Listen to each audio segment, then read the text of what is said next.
கிறிஸ்துவுக்குள் மிகவும் பிரியமானவர்களே, ஆதியாகமம் 29ஆம் அதிகாரம் 31வது வசனம். லேயாள் அற்பமாய் எண்ணப்பட்டாள் என்று கர்த்தர் கண்டு அவள் கர்ப்பந்தரிக்கும்படி செய்தார். பிரியமானவர்களே, இந்த லேயாள் என்றால் சோறு உள்ள என்று அர்த்தம். நீண்ட காலமாக அவளுக்கு திருமணமாகாமல் இருந்தது. அவள் கூச்ச பார்வை உடையவளாய் இருந்தாள். அதாவது அவளுடைய கண்கள் மங்கலாக இருந்தது. தோற்றம் அழகில் குறை உள்ளது போல் காணப்பட்டது. அவளை திருமணம் செய்த யாக்கோபு அவளை அசட்டை செய்தார். கனம் பண்ணவில்லை, முக்கியத்துவம் கொடுக்கவில்லை, அவளிடத்தில் அன்பு காட்டவில்லை. அதனால் மிகவும் சோர்ந்து போயிருந்த லேயாள், என்னை யாரும் நேசிக்கவில்லையே, என்னுடைய கணவர் கூட என்னை கண்டுகொள்ளவில்லை என்று சொல்லி அன்புக்காக ஏங்கினார். ஆண்டவருடைய கண்களிலே இரக்கம் கிடைத்தது. அன்புக்காக ஏங்கின அவள் வாழ்க்கையிலே அவளுடைய கர்ப்பத்தை ஆசீர்வதித்து 6 பிள்ளைகளை பெற்றெடுத்து ஒரு பெண்ணையும் பெற்றெடுப்பதற்கு கிருபை செய்தார்.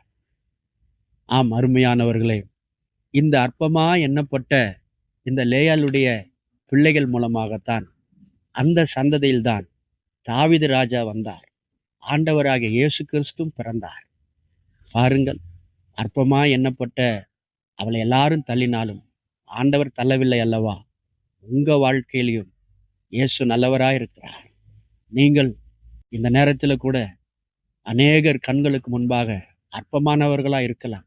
உங்களுடைய வெளி தோற்றம், உங்களுடைய படிப்பு, உங்களுடைய நிறங்கள், இதை வைத்து கூட நீங்களே கூட உங்களை தரக்குறைவாய் நினைத்து கொண்டிருக்கலாம். எல்லாரும் என்னை அசட்டை பண்ணுகிறார்களே, ஏளனமாய் பார்க்கிறார்களே, அற்பமாய் நினைக்கிறார்களே, கிண்டல் செய்கிறார்களே என்று கூட நீங்கள் நினைத்திருக்கலாம். சோர்ந்து விடாதிருங்கள்.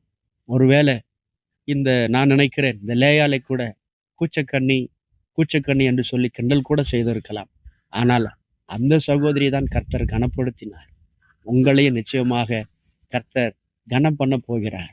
அசட்டை பண்ணப்பட்ட இடத்தில், அது நண்பர்கள் நடுவில் இருக்கலாம், வேலைகள் மத்தியில் இருக்கலாம், குடும்பத்தின் நடுவில் இருக்கலாம், அல்லது உங்களுடைய அறிவு குறைவு, உங்களுக்கு திறமையே இல்லை என்று சொல்லி உங்களை வித்தியாசமான முறையில பார்க்கலாம். நீங்கள் எந்த நிலையில் இருந்தாலும் கர்த்தர் உங்கள் மேல் இரக்கம் வைத்திருக்கிறார். கனவீனப்படுத்தப்பட்ட இடத்திலே உங்களை கனப்படுத்துவார், உங்களை மேன்மைப்படுத்துவார். நாளுக்கு நாள் நீங்கள் ஆசீர்வாதங்களை காண்பீர்கள். லேயாளை கனப்படுத்தினவர், லேயாளை ஆசீர்வதித்து பேரை பெருமைப்படுத்தினவர் உங்களையும் ஆசீர்வதித்து உங்கள் பேரை பெருமைப்படுத்துவார். நீங்கள் இப்பொழுது இருக்கிற வண்ணமாய் இருக்கப் போவதில்லை.